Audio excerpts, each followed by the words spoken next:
यदि आप आरपीएससी के किसी भी एग्जाम की तैयारी कर रहे हैं तो अनअकैडमी पर विशेष यहाँ पर ऑफर अभी चल रहा है, जिसमें आपको राजपाल 10 कोड का यूज़ करने पर 20% का ऑफ मिल रहा है। तो अभी डाउनलोड करें अनअकैडमी एप्लीकेशन और यहाँ से जुड़ें और अपनी तैयारी को और ही शानदार और मजबूत आप बना सकते हैं। जय हिंद, वंदे मातरम। स्वागत है मेरे सभी भावी कांस्टेबल साथियों का, मेरे सभी खाकी वर्दी के दीवाने।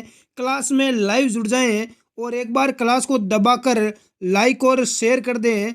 अपना Telegram group study exam academy भी आप ज्वाइन कर लें, लिंक डिस्क्रिप्शन बॉक्स में दिया हुआ है। पहला प्रश्न आपके सामने स्क्रीन पर आ चुका है, राजस्थान जीके का। कोठारी नदी का उद्गम स्रोत है।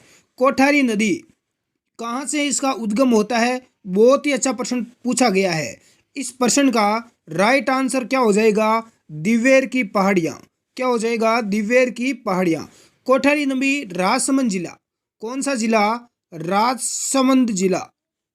राजसमंद जिले में स्थित दिवेर की पहाड़ियों से निकलती है, ध्यान रखना, और भीलवाड़ा में जाकर बनास नदी में मिल जाती है। यानी बनास नदी की ये सहायक नदी है। इसी कोठारी नदी पर भीलवाड़ा में एक बांध बना हुआ है, जिस बांध का नाम है मेजा बांध। कौन सा बांध है? मेजा बांध। कई बार एग्जाम में पूछा जाता है। किस नदी पर है? कोठारी नदी पर है और भीलवाड़ा में है। नेक्स्ट अगला प्रश्न देखते हैं। सेकंड प्रश्न स्क्रीन पर आ चुका है। निम्नलिखित में से किस जिले में भूरी मृदा मिलती है? बाड़मेर, नागौर, जालोर और सवाई माधोपुर। इस प्रश्न का राइट आंसर आपका डी हो जाएगा, सवाई माधोपुर। राजस्थान में भूरी मृदा का सर्वाधिक विकास बनास जो नदी है, इस बनास नदी के बेसिन में हुआ है और सवाई माधोपुर जिला इसी बिल्कुल यहीं पर जाकर ये चंबल नदी में मिल जाती है, बनास नदी सवाई माधोपुर में। अगला प्रश्न देखते हैं। निम्नलिखित में से किसने तरुण राजस्थान एवं डेली हेराल्ड समाचार पत्रों के माध्यम से सीकर के किसानों की समस्याओं को प्रचारित किया? किसने किया? इस प्रश्न का राइट आंसर हो जाएगा राम नारायण चौधरी। 2 नंबर आपका करेक्ट आंसर हो जाएगा। नेक्स्ट अगला प्रश्न देखते हैं। गोराधाई ने मारवाड़ के की जान बचाई। गोराधाई ने किसकी जान बचाई? उदय सिंह, अजीत सिंह, सुमेर सिंह या चंद्रसेन। राइट आंसर 2 नंबर हो जाएगा अजीत सिंह। ये अजीत सिंह बाद में मारवाड़ के शासक बनते हैं। गोराधाई ने अजीत सिंह, बिल्कुल अजीत सिंह की जान बचाई थी। सभी का राइट है। अगला प्रश्न देखते हैं। जयपुर के किस कछुआ शासक ने 1818 ईस्वी में ईस्ट इंडिया कंपनी के साथ संधि की? सवाई प्रताप सिंह, पृथ्वीराज, जगत सिंह या विष्णु सिंह। जयपुर के शासक महाराजा जगत सिंह द्वितीय ने 1818 ईस्वी में ईस्ट इंडिया कंपनी के साथ संधि की।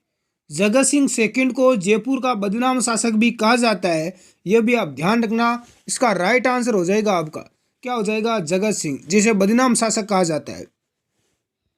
अगला प्रश्न देखते हैं। निम्न में से कौन सा जोड़ा सही नहीं है? गुहिल वंश मेवाड़, भाटी राजवंश जैसलमेर, परमार मारवाड़, चालुक्य गुजरात। राइट आंसर हो जाएगा आपका, क्या हो जाएगा? सी आपका राइट आंसर हो जाएगा। परमार मेवाड़ यहाँ पर गलत दिया हुआ है। बिल्कुल मेवाड़ में किस वंश का शासक था? तो मेवाड़ में शासन था गुहिल वंश का, बिल्कुल राइट है। यहाँ पर बात करें जैसलमेर में, तो जैसलमेर में भाटी राजवंश था। गुजरात में चालुक्य था, लेकिन मारवाड़ में परमार नहीं था। मारवाड़ में तो राठौड़ राजवंश था। कौन सा राजवंश? राठौड़। बहुत ही बढ़िया शानदार तैयारी है मेरे कुछ होनहार प्रतिभाओं की। अगला प्रश्न देखते हैं। राजस्थान के निम्नलिखित में से किस जिले में प्रसिद्ध स्थान मांडलगढ़ स्थित है? मांडलगढ़ कहाँ पर है गुरुजी? मांडलगढ़ तो भीलवाड़ा में है। कहाँ पर है? भीलवाड़ा में। भी आपका राइट आंसर हो जाएगा। यहाँ पर मांडलगढ़ दुर्ग जो बनास, बेड़च और मेला नदी के संगम पर है। मांडलगढ़ जो दुर्ग है वो आपकी 3 नदियों के संगम पर है, बनास, बेड़च और मेनाल। मांडलगढ़ में ही महाराणा सांगा की छतरी बनी हुई है। महाराणा सांगा की छतरी या मांडलगढ़ भीलवाड़ा में, ये ध्यान रखना। अगला प्रश्न देखते हैं। राजस्थान का कौन सा जिला अंतर्राष्ट्रीय सीमा के निकट नहीं है? हनुमानगढ़, गंगानगर, बाड़मेर और बीकानेर। राइट आंसर क्या हो जाएगा? बिल्कुल 1 नंबर हो जाएगा, हनुमानगढ़ नहीं है। हनुमानगढ़ आपके बॉर्डर पर नहीं है, इसके अलावा गंगानगर, बाड़मेर, बीकानेर और जैसलमेर 4 जिले ऐसे हैं जो यहाँ पर पाकिस्तान बॉर्डर पर है। राजस्थान और पाकिस्तान के मध्य कितना बॉर्डर लगता है, तो 1070 किलोमीटर की सीमा, अंतर्राष्ट्रीय सीमा लगती है, जिसे रेड क्लिफ रेखा के नाम से जाना जाता है। अगला प्रश्न देखते हैं, निम्न में से किस प्रदेश में स्टेपी प्रकार की वनस्पति पाई जाती है? तो ये आपके अर्ध शुष्क, इसका राइट आंसर क्या हो जाएगा? अर्ध शुष्क भी आपका करेक्ट आंसर होगा। नेक्स्ट अगला प्रश्न है कि सूखा संभावित क्षेत्र कार्यक्रम कब लागू किया गया? सूखा संभावित क्षेत्र कार्यक्रम 1974 और 75 में शुरू किया गया। यह कार्यक्रम राजस्थान के 11 जिलों में संचालित है। तो राइट आंसर हो जाएगा 1 नंबर आपका, बिल्कुल ए यहाँ पर सभी का राइट होगा। अगला प्रश्न देखते हैं, राजस्थान में निम्नलिखित में से किस जिले में अफीम का सर्वाधिक उत्पादन होता है? गंगानगर, चित्तौड़गढ़, हनुमानगढ़ और चूरू। इसका राइट आंसर हो जाएगा आपका हनुमानगढ़। क्या हो जाएगा? सॉरी, चित्तौड़गढ़। कौन सा जिला है? चित्तौड़गढ़ जिले में होता है सर्वाधिक अफीम। चित्तौड़गढ़ आपका राइट हो जाएगा। अगला प्रश्न देखते हैं, निम्नलिखित में से भैंस की कौन सी प्रजाति दूध उत्पादन के लिए सर्वश्रेष्ठ है? तो राइट आंसर हो जाएगा मुर्रा। कौन सी नस्ल है? मुर्रा। मुर्रा प्रजाति भैंस की सर्वश्रेष्ठ नस्ल है, ये सर्वाधिक दूध देती है और राजस्थान में इस भैंस की नस्ल पाई जाती है। अगला प्रश्न देखते हैं, भेड़ की कौन सी प्रजाति भारतीय मेरुनों के नाम से जानी जाती है? जैसलमेरी, पोंगल, चोकला या नाली। तो इसका राइट आंसर हो जाएगा चोकला। भेड़ की जो चोकला प्रजाति है उसको भारतीय मेरिनो के नाम से भी जाना जाता है। यह भेड़ की सर्वश्रेष्ठ नस्ल है। यह प्रजाति मुख्यतः शेखावाटी क्षेत्र में देखने को मिलती है। अगला प्रश्न देखते हैं, निम्न में से गाय की कौन सी प्रजाति जालोर, सिरोही, पाली व बाड़मेर जिलों में पाई जाती है? राठी, मेवाती, थारपारकर या कांकरेज। तो राइट आंसर आपका डी हो जाएगा कांकरेज। कांकरेज गाय की जो गाय है इसकी प्रजाति जालोर, सिरोही, पाली तथा बाड़मेर जिलों में पाई जाती है। इस प्रजाति का जो मूल उत्पत्ति स्थल है वो गुजरात का कच्छ का रण है और इसका जो प्रजनन केंद्र है वो है बाड़मेर में, चौहटन बाड़मेर में। अगला प्रश्न है कि सोम, कमला, अंबा सिंचाई परियोजना से लाभ कौन से जिले युगम को प्राप्त होता है? सोम, कमला, अंबा सिंचाई परियोजना से, ये सोम नदी पर है। इस परियोजना का लाभ उदयपुर और डूंगरपुर जिलों को होता है। उदयपुर और डूंगरपुर, 1 नंबर आपका राइट हो जाएगा। अगला प्रश्न है कि निम्न में से कौन से काल की चट्टानों से सीसा तथा जस्ता मिलता है? राइट आंसर हो जाएगा आर्कियन और प्रोटो, बिल्कुल प्लेटोरोजोइक। 1 नंबर आपका करेक्ट आंसर हो जाएगा। नेक्स्ट अगला है कि सिद्धमुख नहर द्वारा कौन से जिले युग में सिंचाई की जाती है? सिद्धमुख नहर का जलीय स्रोत क्या है? सतलज नदी है और इससे सिंचाई होती है चूरू और हनुमानगढ़ में। बिल्कुल आप सभी का राइट आंसर है। नेक्स्ट अगला प्रश्न देखते हैं। अगला प्रश्न है कि कोलाइत लिफ्ट नहर का नया नाम क्या है? डॉक्टर करणी सिंह लिफ्ट नहर का प्राचीन नाम कोलाइत लिफ्ट नहर था। इस लिफ्ट नहर से जैसलमेर, बीकानेर व जोधपुर जिलों में जल की पूर्ति होती है। तो 3 नंबर आपका राइट हो जाएगा, डॉक्टर करणी सिंह लिफ्ट नहर। अगला प्रश्न देखते हैं, किशनगढ़ हवाई अड्डे का उद्घाटन कब हुआ? बहुत ही शानदार प्रश्न है। किशनगढ़ हवाई अड्डा अजमेर जिले में है। इसका उद्घाटन 11 अक्टूबर 2017 को हुआ था। तो 1 नंबर आपका राइट आंसर हो जाएगा, 11 अक्टूबर 2017। नेक्स्ट अगला प्रश्न देखते हैं, कमरों को खुशबूदार और ठंडा करने के लिए किस घास का उपयोग करते हैं? सेवण, दामन, खस या अंजन। इसका राइट आंसर हो जाएगा खस। सी आपका करेक्ट आंसर हो जाएगा। इस खस घास का उत्पादन होता है आपका भरतपुर, सवाई माधोपुर और टोंक जिलों में। इसका उपयोग इत्र और शरबत बनाने के लिए किया जाता है। कमरों को खुशबूदार और ठंडा करने के लिए भी इसका उपयोग करते हैं। अगला प्रश्न है, मत्स्य संघ कौन सा राज्य जनता के बहुमत के आधार पर उत्तर प्रदेश के साथ विलीनीकरण के लिए तैयार था? भरतपुर, करौली, धौलपुर या अलवर। इसका राइट आंसर हो जाएगा धौलपुर। सी आपका करेक्ट होगा।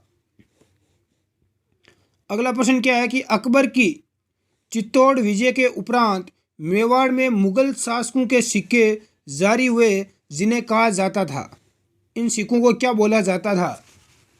इन्हें सिक्का एलची बोलते थे।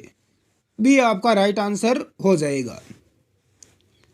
अगला प्रश्न है, जीवन कुटीर के गीत निम्न में से किसके द्वारा लिखा गया? इसका राइट आंसर हो जाएगा 2 नंबर, हीरालाल शास्त्री के द्वारा। हीरालाल शास्त्री का जन्म जोबनेर में हुआ था, बिल्कुल, और ये राज्य के प्रथम मनोनीत मुख्यमंत्री थे। अगला प्रश्न देखते हैं, जगत शिरोमणि मंदिर किस दुर्ग के उत्तर पश्चिम में स्थित है?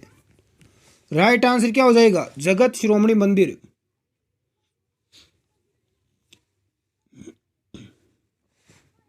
आमेर दुर्ग आपका राइट आंसर हो जाएगा। आमेर दुर्ग में इसके अलावा शिला देवी का मंदिर है, जगत शिरोमणि का मंदिर है। अगला प्रश्न देखते हैं, अरावली पहाड़ियों में सालर वृक्ष किस ऊंचाई पर मिलते हैं? तो इनकी ऊंचाई मिलेगी आपको 450 मीटर से भी अधिक। बी आपका राइट आंसर हो जाएगा। निम्नलिखित में से कौन सा पेड़ गोंद का अच्छा स्रोत है? सागवान, सालर, तेंदू या गुर्जन? तो गोंद का अच्छा जो स्रोत है वो है सालर। बी आपका राइट आंसर हो जाएगा। अगला है कि वन रिपोर्ट 2017 के अनुसार निम्नलिखित जिलों में से कौन से जिले में राजस्थान में सर्वाधिक झाड़ी क्षेत्र पाया जाता है? करौली, पाली, उदयपुर या जयपुर? तो राइट आंसर आपका हो जाएगा पाली। बी आपका करेक्ट आंसर होगा।